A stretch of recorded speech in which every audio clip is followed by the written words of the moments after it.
all of them to forward it to all their. Oh wait, I'm getting ahead of myself. So all right, what's the twist here? Because like we know the story, and I think that's the gist of it, right? You start with something. Why are there so many different jokes about Sinai? It's a story that everybody knows by rote. Mm-hmm. And so then when you can put the familiar character and the familiar event into an environment, but then do something very like specific or something different with it, you put a strange twist on it, then that's where the humor comes in. So all right, somebody just name it. Like it's right there in front of us. The twist here. Are we muted or unmuted? Go ahead. You're unmuted. Anach- Anachronism, one It's an word. anachronism, right? Email. But even beyond that, Where's that? there's an awareness of the anachronism, Yeah. right? So God's Right. self-awareness here in this little thing that like, oh, I've tipped my hand at something in the future, which is all Because God is omniscient and knows the future. Yeah. right. The eternal God who would know all the things that are going on in the future. Yeah. And all right, so next, some of these may be sort of a similar theme. I like this one.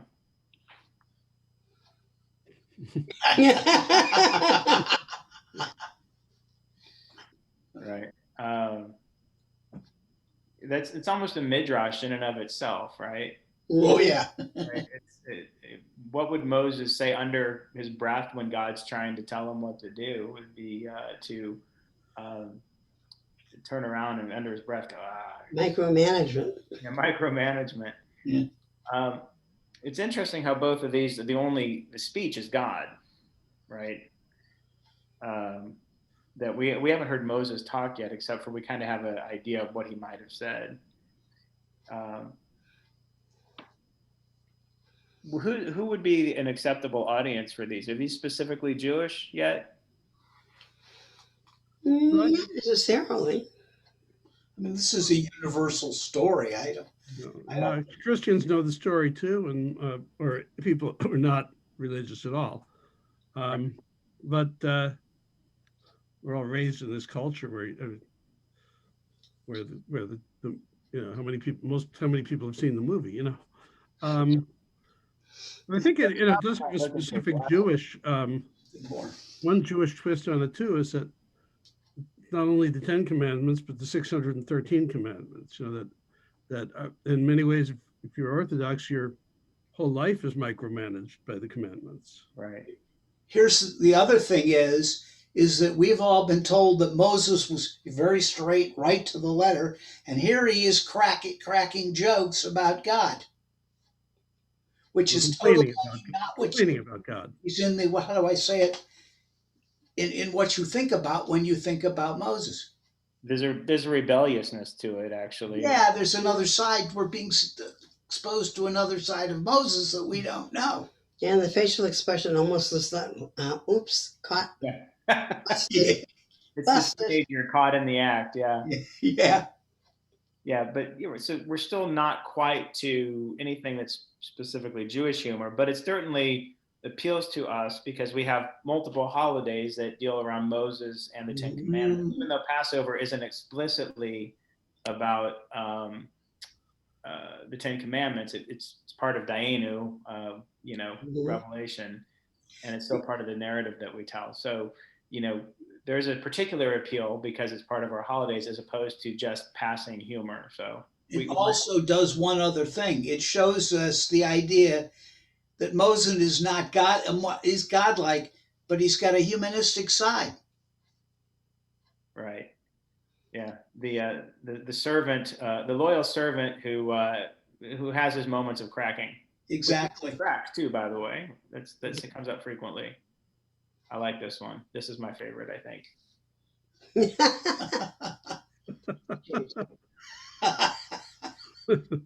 That's cute. Again, similar thing, right? I think I like this one because I think it takes the most leaps away from the traditional story, right? It's like there would be a set of tablets just for the dogs, and it would be those funny things, and give him to Rocket. He's beyond help. Thank you. All right. There's another good one. The first draft. Yeah. Yeah. Like my dad said, right? You know, how many specifics will they really want? By the way, other people can unmute too. The cones and my dad and I. Right. They not necessarily want 613 specifics, but they do want specifics.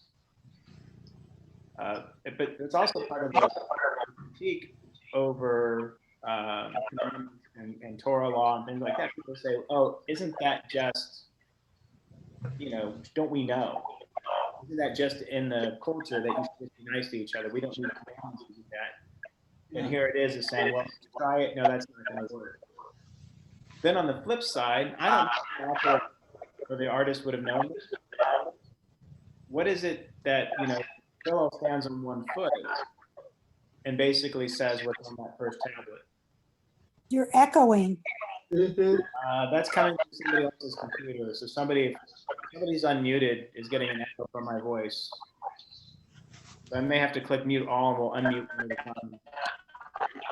It's Marilyn and Lawrence, I think, just because I can't see. Okay, sorry about that. So whenever somebody wants to pipe in, hit your space bar or unmute. If I leave it unmuted, I'll have Sorry, guys. That's okay. It's coming through somebody's computer. And here's another one kind of similar to the email and so on, but this makes it more like a corporate business meeting. This is almost like sort of like a Dilbert type view of the 10 Commandments.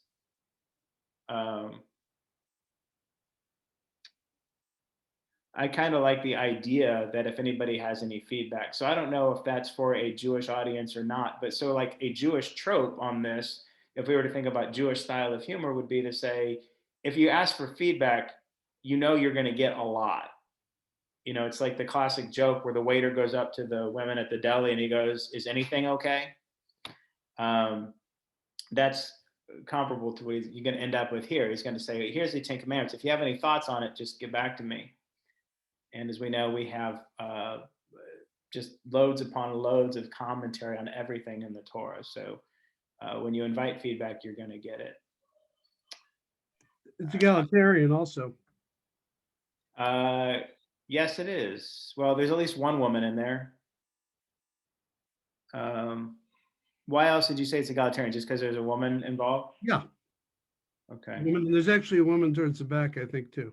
Yeah. Okay. Nice. All right. So I kind of tipped my hand a little bit, but why is Sinai such good fodder for jokes? Familiar situation. Because it's familiar. Yeah. And it's easy to give a twist to something. All you have to do is say Moses, Mount Sinai, and it brings up all of the connotations that we might expect. And then you present something different, and that's how a punchline works. Setup, punchline, and the setup's a lot easier because it's a familiar situation. And then we talked about, are these specifically Jewish jokes? Not a one of them that we looked at had any real specifically Jewish thing about it. But we did point out something interesting is how each one might look different under Jewish eyes. Yeah, I think the one thing that might make them Jewish is that we feel confident enough about this material to have humor about it. I imagine fundamentalist Christians, at least, would not like these. And that's an interesting thing, right? Some of those, it seems blasphemous. Yeah. Even though I think some fundamentalist Christians have a little bit better sense of humor than we might give them credit for. But I think that you'd say, well, putting these words into God's mouth or having Moses call God a control freak, that might seem blasphemous. But I'm not sure that if you present something and say, here's a humorous take, now let's talk about what it really means, that it really does push the boundaries as badly, because they're not really denigrating anybody in these. No, there's, God doesn't look bad. Moses doesn't really look bad. It's just having a human reaction. I think that's what that Richard put in the comments here in chat, said it humanizes something that is, I think, I go back and read it again, spiritual and possibly distant, helping to familiarize the situation that's difficult. And I think that's partly why a lot of rabbis, and they teach at HEC, if you start with a joke or you start with humor, then you make it easier for people to feel comfortable. Right. And this can make us feel comfortable with Sinai and use it as an entree into some learning, which is, it's not a bad usage for it if we did it that way. Again, I said, talked about fundamentalists. I wonder how well these play down in Mea Shearim. Yeah, I don't know. Yeah. They'd have to translate them into Yiddish first, I think. Yeah. All right, so part of that question of like what makes a Jewish joke, when I was looking for a clip and I couldn't find the specific clip I wanted, but if you guys remember when the movie Big Fat Greek Wedding came out, one of the trailers they ran said "My Big Fat," and then it ran a bunch of different names of ethnicities and it landed on Greek, basically implying that what was funny about that movie could apply to any sort of minority or ethnic group. And it's the same things. And in a lot of ways, it was true. If you saw that movie, there was some sort of like peccadillos and strange behaviors that resonated very strongly for what we'd consider to be sort of like Jewish families, and it felt very familiar in that way. But I think to be a Jewish joke, or if it were a Greek joke or an Italian joke, right, it has to be something truly to make it a true Jewish joke. It has to be something that resonates specifically for that group. There's a shared experience, a shared knowledge, a shared set of tastes, or maybe even distastes that that help make something funny. So Henry D. Spalding, and he edited the Encyclopedia of Jewish Humor, said that the true Jewish joke mirrors the history of the Jewish people. It is a reflection of their joy and their anguish, their aspirations and discouragements. And interesting that when we say mirrors their history, we know our history has been rather dark, and for many passages of our history, and that's still, some of those things have been primed for Jewish humor, to poke fun at some of the things. There's the joke about the two Jews are on the train, and one guy is reading the anti-Semitic newspaper, and the other Jew says, "How can you be reading that?" He goes, "It's simple. If I read the Jewish newspaper, everything's terrible. Nobody has any money, and we're suffering. If I read the anti-Semitic newspaper, we own all the banks, we're very wealthy, everything's perfect." And the fact that they're able to poke fun in writing that joke at anti-Semitism and put a twist on it is a sign that it's about our shared experience, and through some of that pain can come a laugh, and it's helped to alleviate that.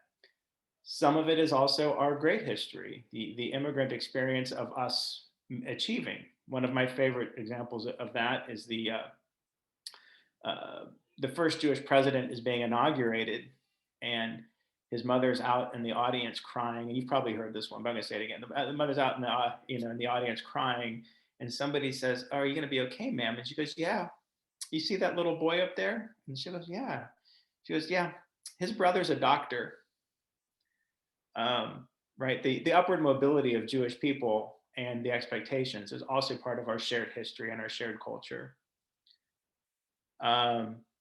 And it has to express a Jewish sensibility, from Rabbi Telushkin in his great book on Jewish humor.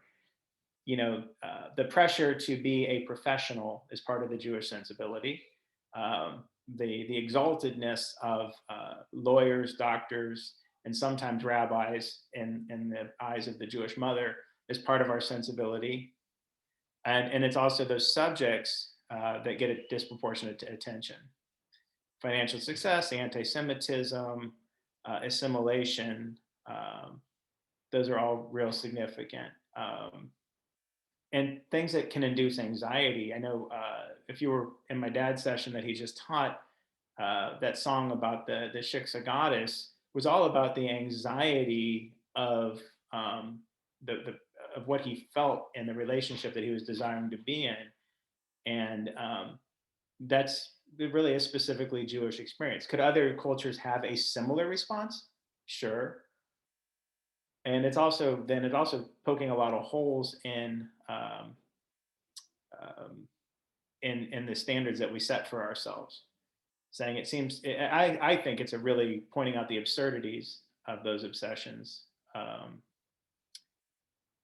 anyway, so basically anything that can be mocked immediately seems less threatening. And so that's part of the Jewish sensibility of humor as well. I see something else in the chat. When former President Obama spoke at the biennial, his first words were in this week's Torah portion. Oh, right. Yeah. Funny that, you know, he's pointing out the sort of the elephant in the room, or the donkey in the room, I guess if it was Obama, of saying that, you know, he was going to talk about the Torah, and it's an icebreaker. And famously a pretty funny president. So a few classic examples of, I think, jokes that express the Jewish sensibility. I don't know if I'm going to read them all, but you can take a look at them. This one I don't remember having heard before, at least it's been a long time since I'd read it or heard it. One day, Mrs. Schwartz hears about a rabbi in town that specializes in disciplining children, so she sends her boys to him. The Rav takes Moshe into his study and asks him sternly, "Where is God?" Moshe doesn't respond, so the rabbi raises his voice and asks again, "Moshe, where is God?" No response, so the rabbi leans over closer, shakes his finger in the scared boy's face, and explodes. "Tell me, where is God?" The terrified 8-year-old jumps out of his chair, runs home as fast as he can, races up the stairs to his bedroom, and slams the door. His younger brother chases him home and finds him quivering under the bed. "Moishi, what happened?" "Yanko, we're in big trouble this time. God's missing and they think we did it." I think the fear of the rabbi and and it's not so much anymore. I think nobody's really afraid of me, but the old school interpretation of the rabbi being the stern teacher, and this tension about what does God even mean. I think it expresses our willingness to even talk about that concept, and even everybody can associate the fear of a child being blamed for something as well. I can't tell whether people are laughing or not, Richard, but I think that's a funny joke, so I'll just assume people are laughing because I'm not really looking at the faces. We're laughing. There you go. Another great one. He had a hat. Everybody knows that one. Everybody knows the "I make a living" one. I think Steve told that one again recently, which I love this joke. But it wasn't a grandfather, it was the grandmother. Oh, yeah. You know what? That's funny too. This printing that I used did mention the grandfather, but I agree with you. I think it's funnier as the grandmother too. And I don't know why, it just is. Because you know how mothers are about when you get into it. You know, everything's got to be just so. Yeah. And then this is a good one about the yeshiva crew team. They practice, they lose every single race. They send a boy down to the nearby prep school as a spy to watch the winning crew team and find out what their secret is. After a day of reconnaissance, the boy comes back. "Listen," he says, "I learned how they do it. They have 8 guys rowing and only 1 guy screaming." And, you know, I think it's not funny unless you can imagine what a yeshiva looks like. I mean, there's even like, you know, we see it sometimes in movies, you know, like with people sitting around studying Talmud, they're like, it's chaos. They're yelling at each other. Even in Keeping the Faith, there's a scene where you see Ben Stiller arguing with his teacher over a page of Talmud, presumably, and like it slams the book and walks away. You get that sense of the constant debate and dispute in our culture. I think that's a specifically Jewish joke because it requires that cultural context in order to even find it funny. Or at least truly find it funny. But actually, I think the funniest scene in that movie is when the priest, his friend the priest, is confessing to the bartender. It's a pretty good one. I'll agree. I'll give you that too. It's a good movie. Anne Bancroft sings the wrong melody for the Shabbat candle. She sings the Hanukkah blessing for or the Hanukkah melody for the candles, but it's a good movie. That's Mrs. Mel Brooks, incidentally. All right.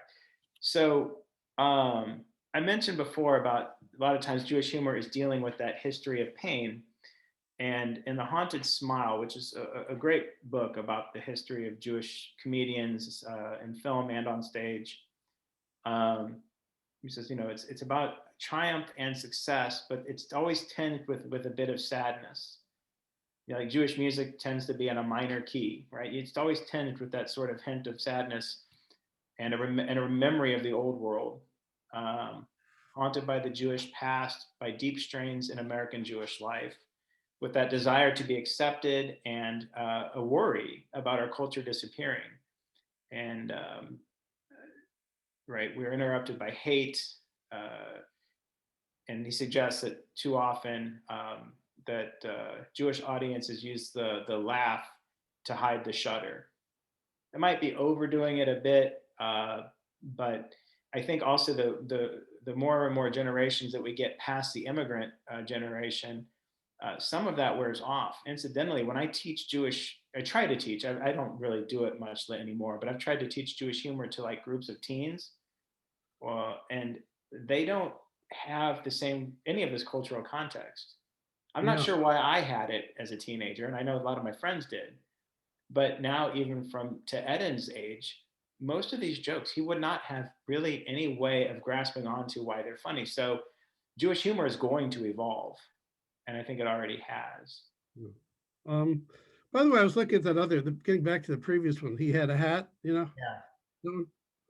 I think that is a Jewish humor just from the intonation of it. That, Yes. I imagine somebody else would say something like, God, could you return his hat also or something? But just the one line, he had a hat, sounds very Jewish to me. Right, and Uh, that comes from the Yiddish rhythms, I think, yeah. right? Whatever that means, and I like I said, I've never really spoken Yiddish, and rarely have I heard Yiddish spoken, but there's something about the Yiddishism. Yeah. No, Uh, Even like again, coming back to your presentation and mine dovetail nicely together. The sue me, what can you do me is a Yiddishism, yeah. and um, and so right, it hits our ears differently, and perhaps there's something embedded in the Yiddish rhythms that has lent itself to humor over time that actually ended up giving it mass appeal. Yeah. Bernard Malin had used that a lot in his fiction where he would construct sentences as if they were I think somebody said a lot of his stories sound like they were translated from Yiddish because of the syntax he uses. I was thinking of another Was famous. that or was that not part of your dissertation, by the way? No, I don't think that Okay, Malin was, but I don't think I discussed I that thought that aspect. was within your topic area. I wrote about Jewish American literature, but not on that specific thing. But I was just thinking of another joke. It's a sort of an old joke about. I'll just try to say quickly about the guy at the restaurant and calls the waiter over and says, "Waiter, I can't eat this soup." And the guy says, "It's too hot." And the guy says, "No, I can't eat the soup. Is it too spicy?" Just no, I can't eat the soup. And the waiter says, "Here, let me taste it." And where's your spoon? And the guy says, "Aha." Ah, but I'll tell you Uh, what, like, Eddie but Murphy does the best telling of that joke, by the way. what? In Coming to America, at the end of it, Eddie Murphy playing an old Jew, and he hits the intonation. It's aha, Yeah, the finger wag. that's a Jewish joke. I remember seeing that once because they did that joke actually on Sesame Street, and I think it was Grover. And the guy says, "Let me taste it. Where's your spoon?" And he says, "That's what my problem is. I don't. You didn't give me a spoon." I mean, you lose the whole joke there. The joke is when he says, "Aha," that's, you don't need the rest of it. Okay, so there's also, in addition to Jewish events, it's also true that it's not just about suffering, it's also about familiarity with lovable types. So we also have, there's scholars, students, there's the Schlemiel, the Schlemazel, maybe a Hassan Pfeffer Incorporated, I don't know, and there's also the identity of certain struggles that everybody knows: insecurity about food, our health, insecurity about manners, trying to blend into the world of business, all of those things. So it's not necessarily sad, but they're genuinely part of our experience, and we recognize the tension that's inherent with them. And so it's in encountering bizarre people that are our neighbors and we love them, or our family members and we love them, or it's about like what we know. Some of the Marx Brothers is the example I often turn to, and they're not. Most of their humor in their movies is not explicitly Jewish. The writers were for sure, the actors were for sure, and but what are like what are the characters constantly dealing with? Chico and Harpo are constantly dealing with they're hungry. And that's one of the things that always gives rise to them trying to like swindle food out of somebody. The stateroom scene in Night at the Opera, which I didn't queue up here, but is a classic example where they just keep trying to bring in more food until the room on the ship becomes overflowed, and they just all they burst out of the door because nobody can't fit anymore. And it's all based around that tension around needing food. Goodbye Columbus, same thing. And then also, what? I'm sorry. The movie Goodbye Columbus. Remember the wedding? Oh yeah, Wedding I scene? showed part of that at Passover. Wedding. No, it's a wedding scene, I think. Right, the wedding scene. I showed part of that at Passover. Yeah. So here's a new recent favorite of mine. This is Gary Goldman, and not all of his jokes. He's not, he doesn't only dwell in Jewish humor, but he has this bit that's part of one of his stand-up specials that I think that a Jew will hear this lovingly, and a non-Jew would hear this and hear something where it's sort of it would be almost like derogatory or deprecating. But so, he's using a theme very familiar, a basketball league and a child in a sports league. But then he puts that twist, but it's at a JCC. And there's something about saying, oh, we're at a JCC that's going to make basketball seem a little bit out of place. And he's going to lean into some of the stereotypes, but is it really a stereotype because it's his experience? And then he's going to just blow it up to make it absurd. So familiar, puts a twist on it, and then just keeps digging until it becomes something absurd. So let's watch. I don't know if you've seen this before. He has a lot of great routines, but this is the one I picked out.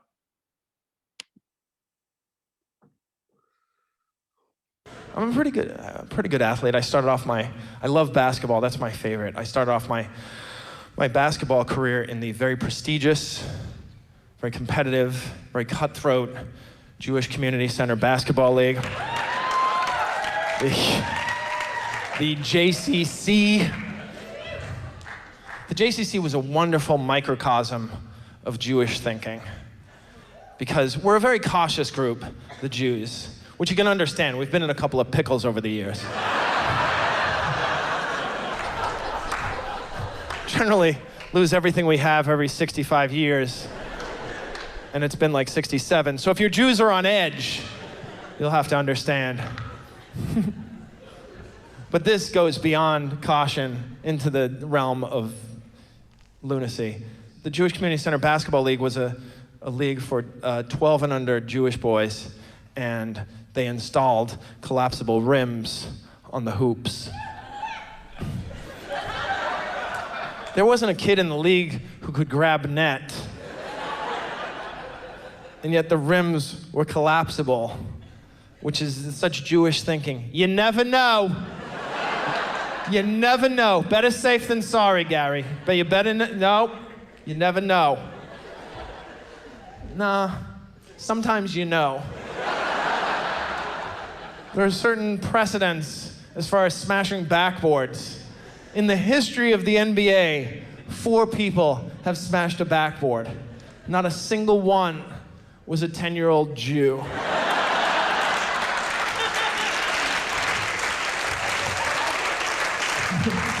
More 10-year-old Jews have played chunk in the Goonies than have smashed a backboard playing basketball. You're probably not chunk, but it's more likely you are than you smashed a backboard playing basketball. And I remember I told my mom about this. She says, well, Gary, maybe it's for the fathers. Did you think about that? Yes, I thought about it and I immediately dismissed it. Yes, yes. Oh yeah, it's for the fathers. It's for the only group of people less likely to smash a backboard. The 45-year-old black socks with Air Jordans fathers. They're not only dunking, they're dunking so ferociously that they're shattering glass backboards. Yes, yes. Dr. Barry Rosenthal got off on a break Monday night, and he filled the lane, and Avi Lieberman, attorney at law, threw him a no-look oop. Rosenthal timed it perfectly, came down like a house of fire, shards of glass went everywhere. Dr. Mel Rabinowitz, your orthodontist, you have an appointment for a tightening on Wednesday. I'll call to confirm because he received lacerations about his forehead and neck. He was treated and released, Baruch Hashem. But now, the Rabinowitzes is suing the JCC, Spalding basketball for making a defective, well, they feel they were negligent. They feel that the Spalding basketball should come with a parachute in case such a thing happens. And they're suing Dr. James Naismith's estate for inventing a basketball game that was so violent, so very, very violent, Gary.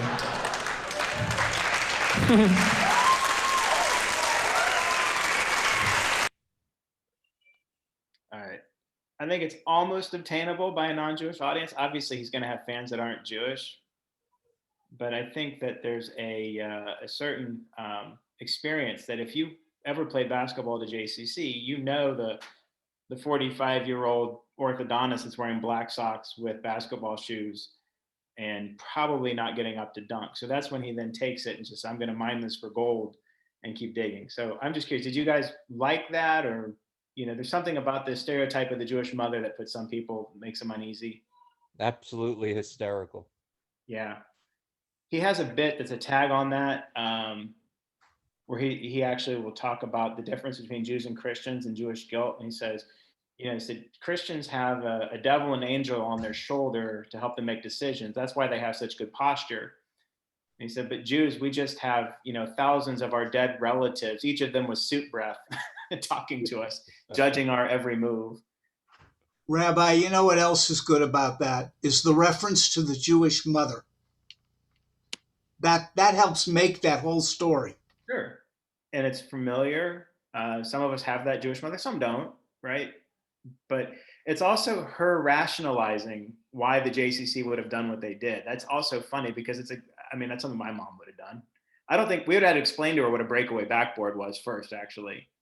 After we explained to her what a breakaway backboard was, then my mom would say, oh, I'm sure they must have some good reason for it, It's the same reason she always told you, don't go out without an extra pair of clean underwear. You remember that one? Right. All right. I'm pretty good. We did that one. So there is something in that joke too that, when he says the JCC basketball league, it highlights something that is actually somewhat of a critique from Sig Altman when he wrote this book, Comic Image of the Jew, which I believe is from the 60s. So he was doing sort of a survey of Jewish imagery and what was sort of a renaissance of Jewish characters emerging as Jewish. Again, something that we saw he's identifying some of that pattern that my dad was looking at with his musicals history. But I guess there was sort of a burst of more Jewish imagery in TV and movies and in plays and in literature, and how the term just saying something Jewish or even playing a klezmer style riff of music or using a Yiddish word or Hebrew word, just that itself would evoke laughter, even in a context when it wasn't funny or it wasn't intended to be funny, but somehow there'd been a conditioning of the audience in pop culture that the mention of anything remotely connected to Judaism was going to be something that should be laughed at. And I think in Altman's point of view, that's probably not a great thing.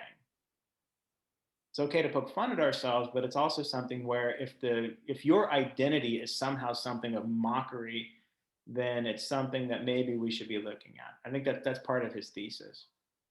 And he was identifying what prompted him to do this. There was a talk show, and somebody just makes an innocuous reference. I looked it up in the Jewish Encyclopedia. And immediately the studio audience burst into laughter. And it hadn't been intended to be funny in any way. So he says, nevertheless, the comic quality of the word Jewish in the public consciousness had been perfectly demonstrated. The incident produces in actual experience what usually can only be conceived in theory, a limiting case logical extreme. For according to the contention of this study that the image of the Jew is in the entertainment media and by extension in the public eye, a comic one, it must logically follow that even the very word Jewish has become laden with humorous overtones. In a book called The Wicked Son, David Mamet actually talks about this, that it actually turns into either a demonstration of, or actually ends up causing what would be determined as self-loathing, that eventually you say there's something so inherently defective about who I am that it's funny. And I don't necessarily agree with either of those gentlemen's takes on it, but it is something to consider, that the more we watch and we say, well, some of the best Jewish humor actually has a twist and a punchline, but by merely, mentioning that you're Jewish, and I have a clip from the TV show Friends here. The TV show, I don't want to denigrate. I loved the show when it was on the first time, but so many times part of the humor or punchline would be saying, "Oh, but aren't you Jewish?" And somehow that was the extent of the punchline of the joke.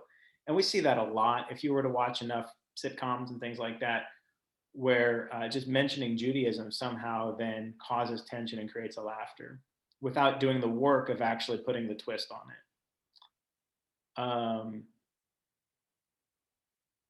All right, so Sig Altman asked the question, when you do this, is it a group that is primarily laughed at or laughed about, being maligned or oppressed, or is it being loved or even admired? And I think it's an important question. So, with Gary Goldman, when he says JCC Basketball League, he's using it because he knows by saying JCC and basketball together, people are going to laugh. Rabbi, Yeah. do you remember an old Johnny Carson episode with Ed Ames, who was playing Mingo in the new show Daniel Boone?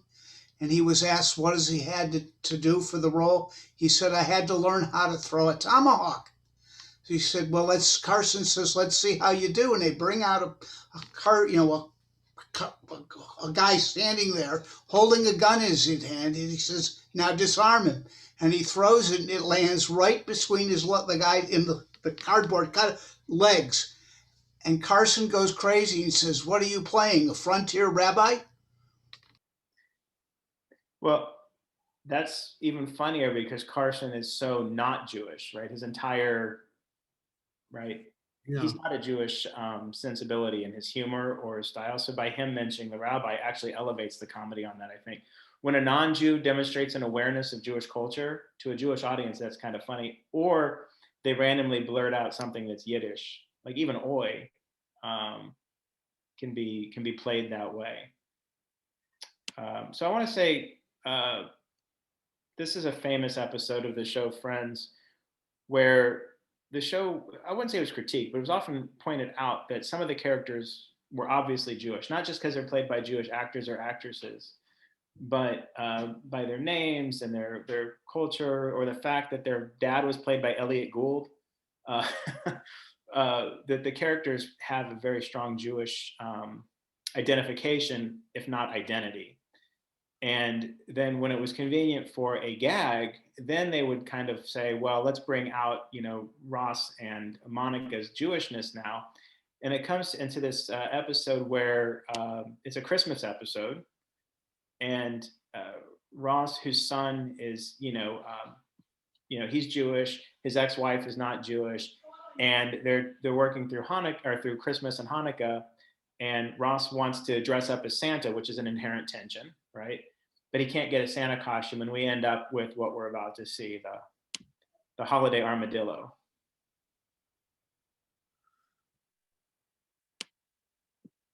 I'm the holiday armadillo. I'm a friend of Santa's, and he sent me here to wish you a Merry Christmas. What happened to Santa, holiday armadillo? Santa was unavailable, so close to Christmas. Oh, come in, have a seat. You must be exhausted coming all the way from Texas. Texas? That's right, Ben. I'm Santa's representative for all the southern states and Mexico. But Santa sent me here to give you these presents, Ben. Maybe the lady will help me with these presents.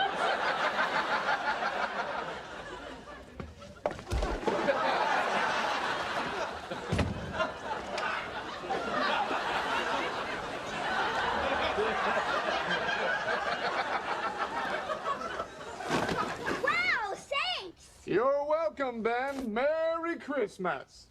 Ooh, and Happy Hanukkah. Are you for Hanukkah too? Because I'm part Jewish. You are? Me too. Because armadillos also wandered in the desert? You want to wander in the hall?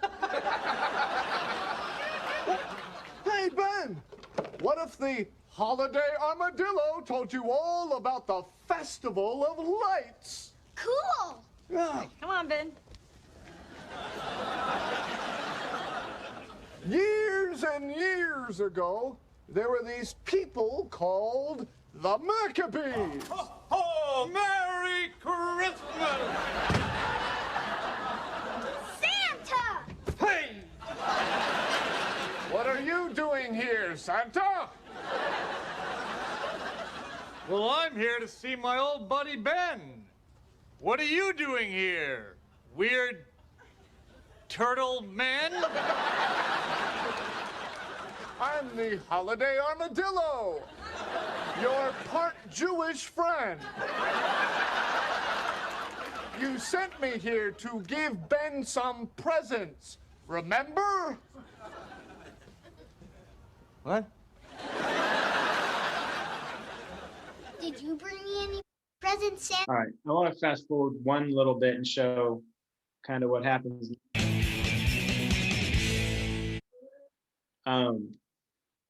He ends up getting to explain Hanukkah, and he lights candles with the kid. All right, it's time for the story of Hanukkah. Years and years ago, there were these people called the Maccabees. Merry Christmas!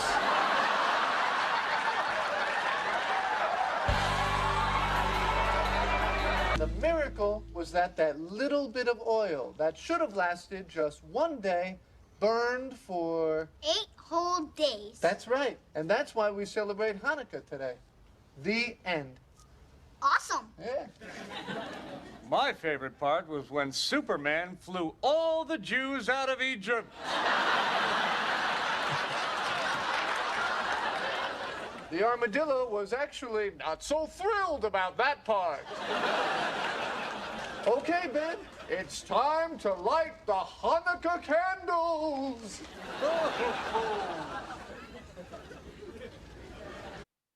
Come on, come on. We're lighting the candles. Come on. Oh. I understand why Superman is here, but why is there a porcupine at the Easter Bunny's funeral?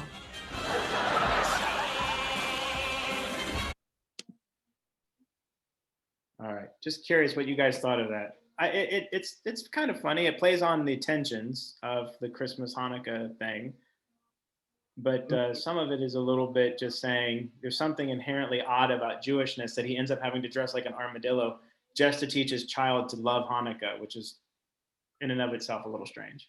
Well, I noticed you might say there was a Sinai reference in there too. Right, the wandering, the desert. Wandering, oh, you're like armadillos wandering the sand and Jews, you know. Yeah. And Superman flying all the Jews out of Egypt.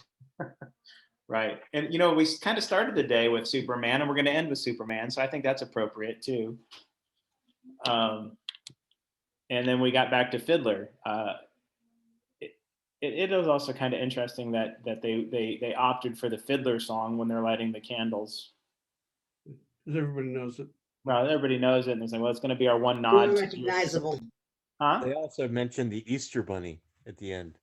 Yeah, well, you know, that's, yeah, if you know the character of Phoebe, which I think if you've called, right, she's sort of the ditz who always sees, and it's not fair to call her the ditz, but they always play her as very flaky. That's the character. She's really smart but flaky, and so she always sees things from like sort of a left field perspective that not everybody else notices. And so she's like, calling it the Easter Bunny's funeral was pretty funny. Yeah, it was such a great show. What's that? It was such a great show. Most the first 8-9 seasons, yeah. then it kind of petered out, but most shows do, but if they go that long. Even Seinfeld petered out towards the end. Mm-hmm. Anyhow, so I think that when we look at Jewish humor, I think that we saw a lot of different examples.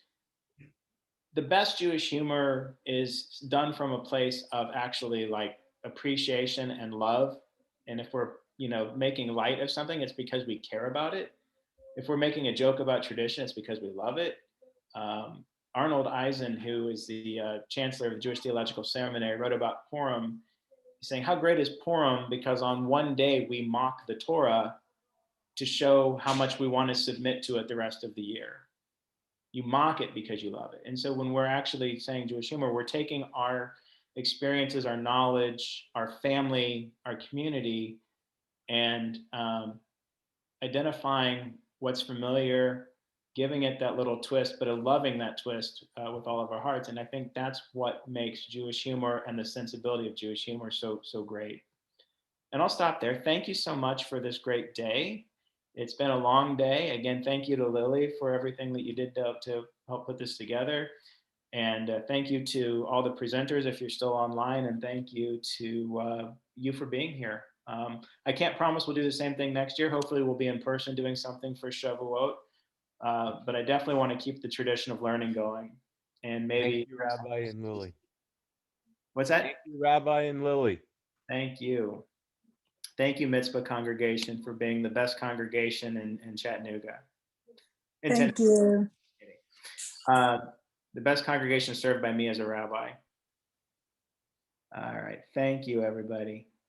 I'm looking at the comments real quickly to see what we've got here. Maybe like a couple more Sinai jokes? If anybody's still on, we're right at 10 o'clock, so people— Thank you, Warren. All right. You got a Sinai joke? How about one Sinai joke? Let's see. Okay. Moses comes down from the mountain and says, Israelites, I've got good news and bad news. And they say, well, what's the good news first? And he says, well, I got him down to 10. What's the bad news? The adultery clause is still in. I have heard that one, but that's a good one. You know the other one, or one more if you got it. All right, one more. Starts out like, the familiar midrash about how God offers the commandments to all the other peoples of the world. Starts out with that, Midianites have a commandment for you. Moabites have a commandment. They all turn it down. And finally comes to Moses and says, Moses, I have a commandment for you. And Moses says, Moses says, there must be a catch to this. He says, oh, I know. Yeah. How much does it cost? And God says, it doesn't cost anything. Commandments are free. And Moses says, good, I'll take 10. Good. Nothing like a good wholesale joke too, right? All right, folks. Chag Sameach. Enjoy some dairy or a day off or whatever it is you do tomorrow. And look forward to seeing you all real soon. Hello. Thank you. It was wonderful. Good job, Craig. Very great day. Thank you. Thank you so much. Thank you. Thank you for being here all day. Thanks, Lily. Thank you. I get a day off tomorrow, so that's Lily, good night, y'all. Thank you. You better learn to blame mama. You're gonna